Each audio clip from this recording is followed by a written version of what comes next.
Hi, this is Heidi, and I'm a speech language pathologist. And today I just want to show you the difference between using picture icons as a communication for kids, teaching them how to communicate, using them for visual schedules, or using them for visual cues or commands. So I got some pictures, which I downloaded from Teachers Pay Teachers, and they were actually visuals to use for lanyards. And actually I did a couple of different sets of them and then separated them into the different categories, which I will go over. So these are my 3 different categories.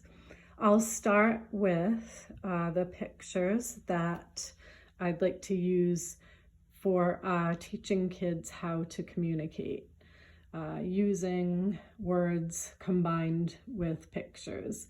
These are just a select few, just to go over this with you. So if you want to start off having kids make requests using the pictures, you could start with something like want, and you would model using these pictures by pointing to them during a specific activity. So if you know that the child wants a drink, you can have these on like a board and just point, oh, you want a drink? Yes? Okay, drink, and give them a drink. Or if it's snack time, a good way to teach using a few pictures in the beginning is to have the more and the finished. Maybe give them a small bowl of snacks, maybe just a few crackers or something, which you know that they will want more than that. Once they've finished those few crackers, the bowl is empty, they want more, but they need to ask for it. So you show them by modeling, oh, you want more crackers? More?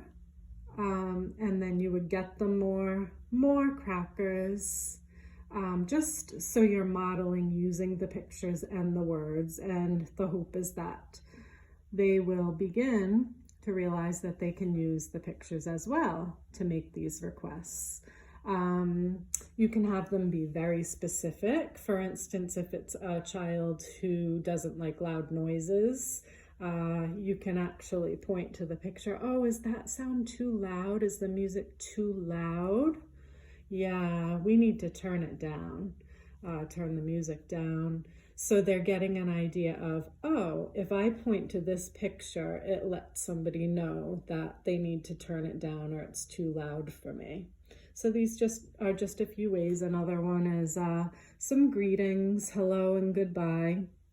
So if they're walking into school, they see a friend, another student, hello, say hello to your friend. Hi, Jake, that kind of thing. So they start to get used to the pictures and the words and the meaning of them and when to use them appropriately. There is much more to this. This is just a very basic introduction, and I will be doing another video on using core words and fringe vocabulary, combining the two to communicate. The next group that I put together are pictures to be used for a schedule. The pictures help children to kind of follow a routine. Many kids really like to know what's happening next, or knowing that they just completed something. So if they finished putting the toys away, you could make a column that's, okay, toys are put away, all done, what's next? We're going outside. So these are just some ways that you can use pictures as a schedule. You can also clearly pay attention and say, okay, let's check your schedule. We're checking schedule, what's coming up after we're done with playground. Oh, we're gonna go inside and read. So kids sometimes really like to see what's coming up or what's happening. And then the next area is, this is what I originally downloaded the pictures for, because I wanted to put some pictures on a lanyard to use as visual cues and verbal commands. But I found that all of these were grouped together. And I thought, they really are to be used for separate things, because if we're putting a lanyard around our neck, like a teacher or a speech pathologist, we want them to be kind of things that we're going to use in the moment, pictures that we can grab quickly and easily, and we can teach these, and they're visuals that children get used to seeing. So for instance, if we're going to library, we point to this picture on our lanyard and just say, shh, quiet. We're going to library. It's time to be quiet. And so it would be for the whole classroom. It's not just for one student. And they start to understand, and they would even just look at the picture and not even hear the word and know that it is time for them to be quiet. Many teachers will use the look, like time to look at teacher, look at me. That's a good verbal visual cue to use. And then listen, time to listen. Use your listening ears.